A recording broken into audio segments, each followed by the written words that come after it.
Political journey ఎప్పుడు start చేస్తున్నాం? Political journey already ఊర్లో జరుగుతుంది. నాకు ఇంట్రెస్టే పొలిటికల్ చేయాలని.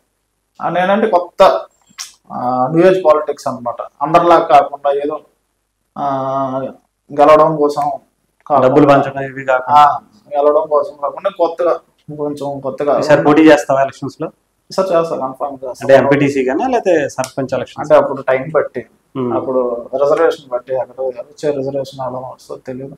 సో దాన్ని బట్టి మనం ఫ్యూచర్ లో పోటీ చేస్తాం. ఎందుకంటే మనం ఓడిపోయా ఆ ఎక్స్పీరియన్స్ తీసుకున్నాం. ఫస్ట్ టైం అధికారమే మీద ఉంది కదా, అధికార పార్టీయే జనసేన ఉంది, టీడీపీ ఉంది, రెండు సపోర్ట్ చేస్తే డెఫినెట్ పోటీ చేస్తాం. మరి చేస్తారనుకుంటున్నాం. మరి అక్కడ ఉన్న పరిస్థితులు బట్టి. అంటే అంతకుముందు అంటే చాలా మంది భయపడిపోయి అసలు ఇంటి నుంచి కాలు అడుగు పెట్టడానికి కూడా భయపడేవాళ్ళు. అదే చాలా మంది భయపడిపోయేవాళ్ళు. ఇప్పుడంటే అధికారం వచ్చేసరికి అందరూ వచ్చేస్తారు, చాలా ఈజీగా వచ్చేసి మేము చేస్తాం అవకాశాలు అందరికీ ఉంటాయి.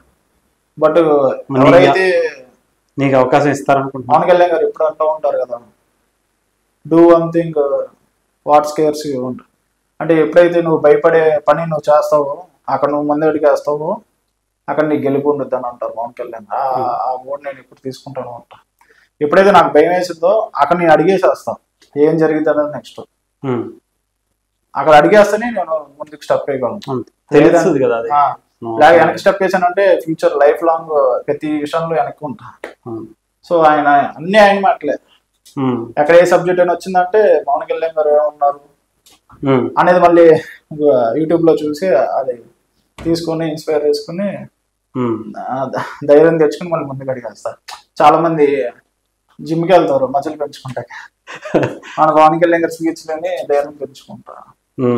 అలా అలా స్టార్ట్ అయింది.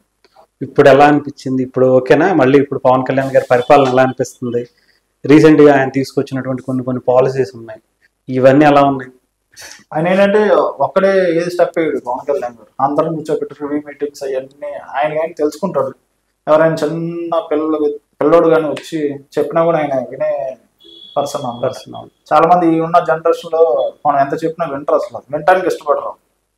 మనం ఒక 5 నిమిషాలు చెప్పిన తర్వాత నిద్ర వచ్చేసింది ఎవరికైనా, నాకైనా ఎవరికైనా ఏటో అనుకుంటాం. పవన్ కళ్యాణ్ అనాలి కాదు, మీ విన్నే వింటానే ఉంటాడు, ఆయనకి నచ్చితే వింటానే ఉంటాడు. ఎంత సంపాదించావు ఈ ఛానల్లో ఇప్పటి వరకు? మీ ఛానల్ ఎంత సంపాదించావు ఇప్పటి వరకు?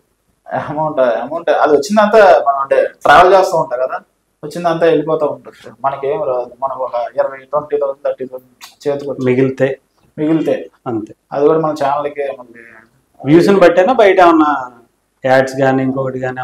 ఇంకా చాలా మంది అడిగారు యాడ్స్ ఇస్తాం ఏదో అంటే నేనే వద్దా అన్నాను. మళ్ళీ చాలా మంది డబ్బుల కోసం చేస్తున్నారు అనుకుంటారు. అసలు డబ్బులు లేకుంటే ఏమైతే చాలా మంది జనసేన పార్టీలు ఎలా అనుకుంటారు అంటే డబ్బుల కోసం అడుగుతాం. మనం ట్రావెల్ చార్జెస్ అయ్యాన్ని ఇవ్వకపోతే జనసేన పార్టీలో కనీసం చాలా మంది డబ్బులు ఇచ్చేవాళ్ళు కూడా ఎవరు లేరు, అంతే కదా. అందరూ చిన్న స్థాయి వ్యక్తులే, అందరూ చిన్న మిడిల్ క్లాస్ ఫ్యామిలీ నుంచి వచ్చిన వాళ్ళే తప్ప భారీ.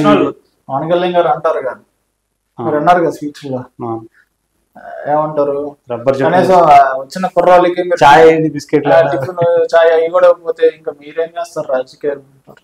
వాళ్ళు స్వచ్ఛంగా వచ్చారు, వాళ్ళు డబ్బుల కోసం దేనికోసం స్వచ్ఛంగా వచ్చి పని చేస్తా ఉన్నప్పుడు వాళ్ళు కనీసం అది కూడా పెట్టకపోతే ఇంకా దాన్ని పోటీ చేయడం